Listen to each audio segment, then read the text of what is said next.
It was one of those quiet afternoons when the world felt a little heavier than usual. A small cafe buzzed softly with the sounds of coffee machines and quiet conversations. In the corner, a tired single mother stood holding a tray, scanning the crowded room for an empty seat.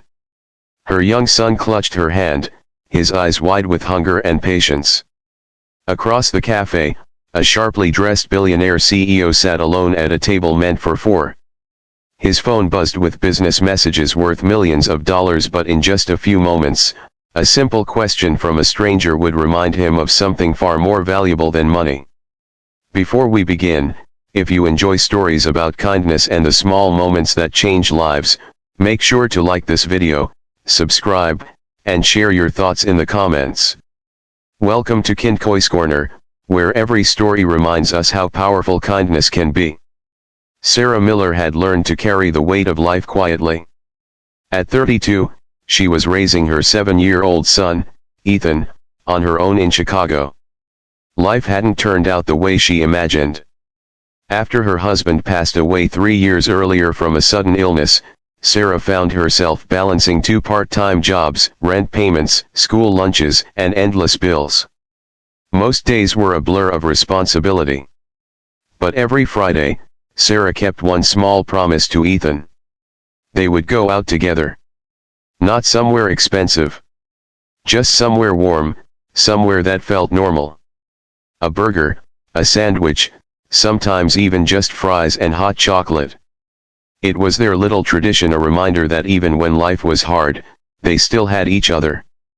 That Friday afternoon, the cafe downtown was more crowded than usual. Office workers had filled nearly every seat. The smell of grilled sandwiches and roasted coffee beans drifted through the air. Sarah held a small tray with a sandwich cut in half and a bowl of soup they planned to share. She glanced around the room again. No tables. Ethan tugged gently on her sleeve. "Mom, we can stand if we have to," he whispered. Sarah forced a small smile. "Let's just see if we can find a spot." Then she noticed one. Near the window sat a man alone at a large wooden table. His navy suit was perfectly tailored, and a silver watch glinted on his wrist. A laptop sat open in front of him beside an untouched plate of food. 3 empty chairs surrounded him. Sarah hesitated.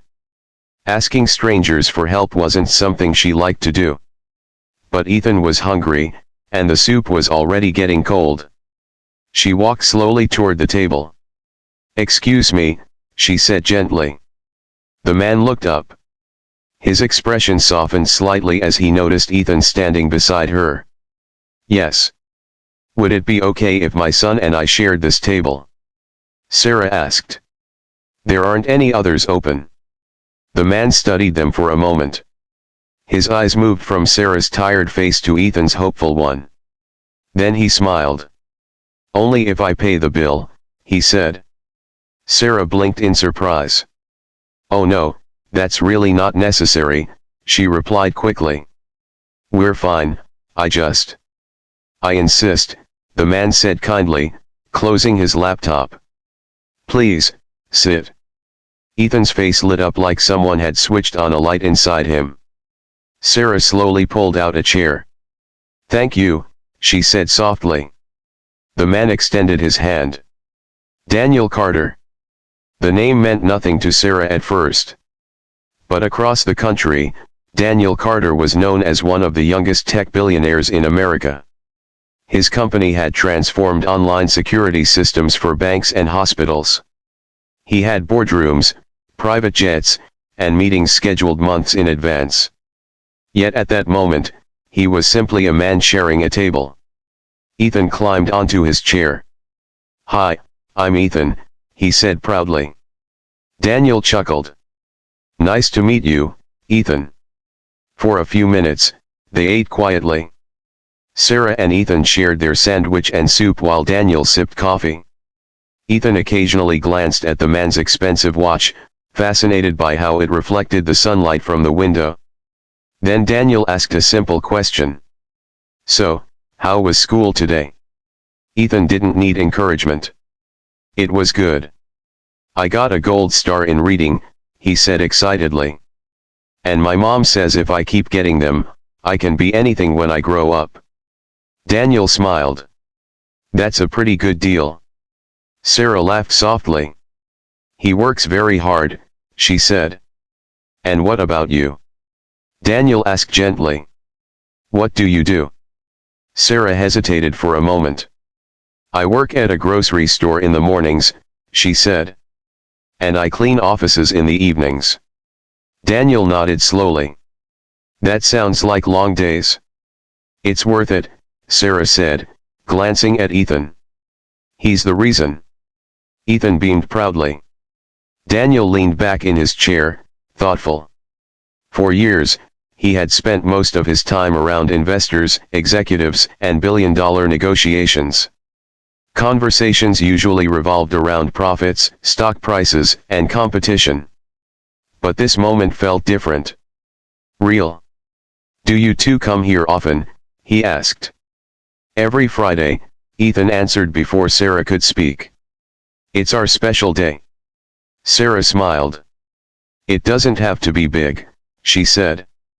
Just something we do together. Daniel looked at the half sandwich and small bowl of soup. Then he looked at Ethan's bright smile. And something stirred inside him. Ethan, he said, what do you want to be when you grow up? The boy didn't hesitate. A scientist. That's impressive. I want to build machines that help people, Ethan said seriously. Daniel felt a quiet lump in his throat. He had spent his life building machines that protected data and systems, but hearing a child describe helping people made it sound so simple. The waitress approached the table. Can I get anyone anything else?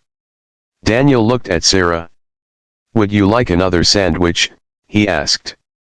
She shook her head gently. We're okay. But Ethan looked longingly at the dessert display near the counter. Daniel noticed. How about some chocolate cake? He asked. Ethan's eyes widened. Sarah laughed softly. That might be the highlight of his week. 3 slices, Daniel told the waitress. When the cake arrived, Ethan looked like he'd just won the lottery. Between bites, he kept talking. About school. About science experiments. About the little cardboard rocket he built with his mom. Daniel listened to every word. For the first time in months, he ignored his phone completely. Eventually, the bill arrived. Daniel picked it up without hesitation. Sarah tried to protest. You really don't have to do that, she said. But Daniel shook his head. Actually, he said, I'm glad I can. Then he reached into his wallet and placed a small card on the table. Sarah glanced at it. Her eyes widened. Daniel Carter. CEO. He smiled awkwardly. Something like that. Sarah stared at him.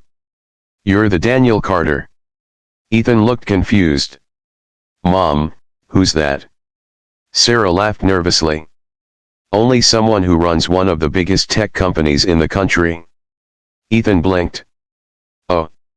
Then he shrugged. Do you still like cake? Daniel burst out laughing. Yes, he said. Very much. Before leaving, Daniel knelt beside Ethan's chair. Keep getting those gold stars, he said. The world needs scientists like you. Then he turned to Sarah. You're doing an incredible job, he told her quietly. Her eyes filled slightly. Thank you. Daniel walked toward the door. But before he left, he turned back. Hey Ethan, he called. Yes. Next Friday, my treat again. Ethan looked at his mom. Sarah smiled. I think we can accept that. Ethan grinned. Deal. Daniel stepped outside into the busy Chicago street. Cars rushed past. People hurried to meetings and appointments. But he paused for a moment, reflecting. That afternoon, the most valuable conversation he'd had wasn't about money or business. It was about kindness. And sometimes, Kindness begins with something as small as sharing a table. The truth is, we never really know what someone else is going through. A tired mother carrying responsibilities. A child holding on to hope. Or even a billionaire who needed a reminder about what truly matters. But one small moment of kindness can change the direction of someone's day or even their life.